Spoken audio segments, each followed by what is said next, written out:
Imagina só, em 1938, Napoleão Hill escreveu um livro, mas um livro tão polêmico, tão perigoso, que a família dele escondeu por mais de 70 anos. E por quê? Porque nele, a batalha pelo sucesso é contada como se fosse uma entrevista. E não é qualquer entrevista não, hein? É uma confissão arrancada do próprio diabo. Hoje, a gente vai abrir esse manuscrito e entender as táticas que, segundo Hill, são usadas para nos manter aprisionados. Olha só que começo impactante. É com essa frase que a entidade que o Hill chama de diabo começa a confissão dela. E aqui o ponto não é sobre almas, tá? É sobre mentes. A alegação é de que 98% das mentes são controladas. Isso deixa só 2% livres. Isso já joga a grande pergunta no ar, né? A pergunta que guia o livro inteiro.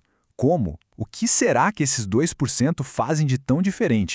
Bom, pra gente entender essa história, a gente precisa voltar lá no comecinho de tudo, em 1908, num encontro que mudou a vida do Napoleon Hill pra sempre. O cara era ninguém menos que Andrew Carnegie, o magnata do aço. E ele faz um desafio para o jovem Hill que, olha, soa quase impossível. Passar os próximos 20 anos da vida dele sem receber um centavo, viu? Para tentar decifrar as leis do sucesso e do fracasso. A ideia era entrevistar as pessoas mais poderosas do mundo e também aquelas que foram derrotadas pela vida. E o jovem Hill, corajoso, aceitou. Mas o Carnegie não deixou o Hill na mão, não.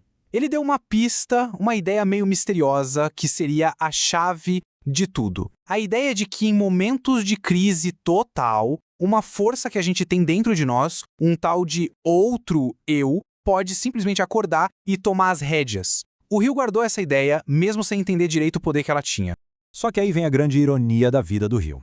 Enquanto ele passava anos e anos estudando os segredos do sucesso dos outros, a vida dele mesmo era uma verdadeira montanha-russa, cheia de fracassos e momentos de desespero total. O cara era um gênio para começar negócios, mas olha, ele era igualmente bom em largar tudo bem no auge, sabe? Sempre movido por uma insatisfação que ele nem entendia direito. E esse padrão, claro, levou ele para o fundo do poço. E não foi uma vez só não, foram duas. O primeiro baque foi feio. Em Columbus, ele se viu sem um tostão no bolso, completamente perdido, paralisado por meses. Pensa só, o cara que estava escrevendo o manual do sucesso não conseguia nem dar o próximo passo na própria vida. Mas se o primeiro foi ruim, o segundo foi ainda pior. Depois que o sócio dele foi assassinado, o Hill foi simplesmente engolido pelo medo. Um medo que paralisou ele completamente. Ele viveu escondido, sem coragem, sem ambição nenhuma. Na cabeça dele, ele era um fracasso total, o impostor. E foi exatamente aí, no fundo do poço, que aquela previsão meio maluca do Carnegie se tornou realidade. A derrota total, a emergência, foi o que precisava acontecer para virar a chave. Ali no meio do desespero todo, veio um pensamento. Mas não era um pensamento qualquer, não. Era uma voz, uma ordem quase, super clara, vindo de dentro dele, dizendo: chegou a hora de você completar a filosofia do sucesso. Era o tal do outro eu dele, que finalmente estava acordando e assumindo o comando.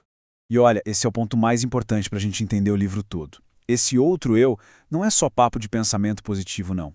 É aquela parte da gente que só aparece quando o nosso eu normal, aquele cheio de medo, já foi pra lona, já foi derrotado.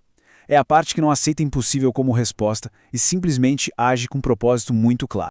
Com essa nova clareza, o Hill sacou que o maior inimigo dele não estava lá fora, estava dentro da cabeça dele. O medo, a dúvida, a indecisão. E para dar forma a essa briga interna, ele cria uma alegoria muito poderosa. Ele pega todas essas forças negativas e dá um rosto para elas, a figura do diabo. E num diálogo imaginário, ele força essa figura a confessar o manual de estratégias que ela usa para controlar a mente humana. E a primeira coisa que o diabo confessa é de cair o queixo. Ele diz que domina 98% das pessoas. Não na marra, não na força, mas porque as pessoas simplesmente deixam.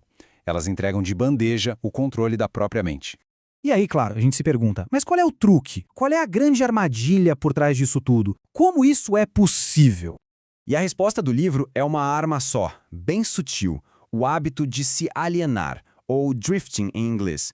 Pensa nisso como viver à deriva, sabe? Como um barco sem rumo. É o estado de quem não tem um propósito e acaba sendo levado por qualquer vento, por qualquer circunstância.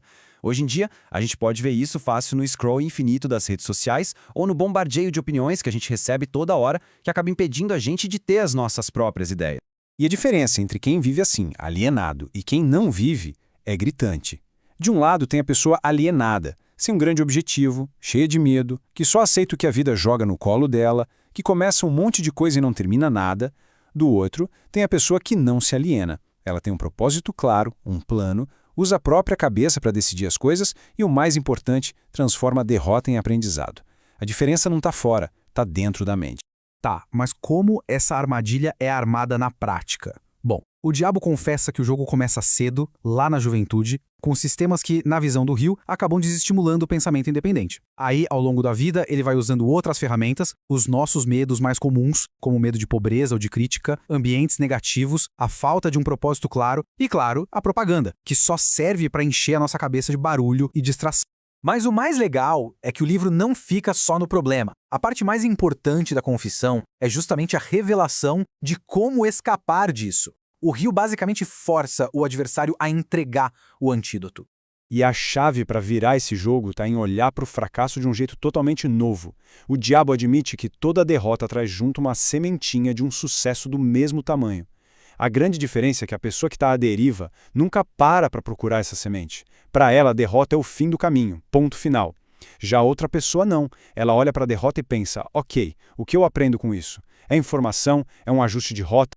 E a fórmula para sair desse estado de alienação é, na verdade, bem direta. São 5 passos bem práticos. Primeiro, saber com clareza total o que se quer da vida. Segundo, ter um plano para chegar lá.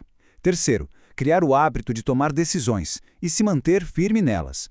Quarto, olhar para cada derrota temporária e caçar a vantagem que está escondida ali.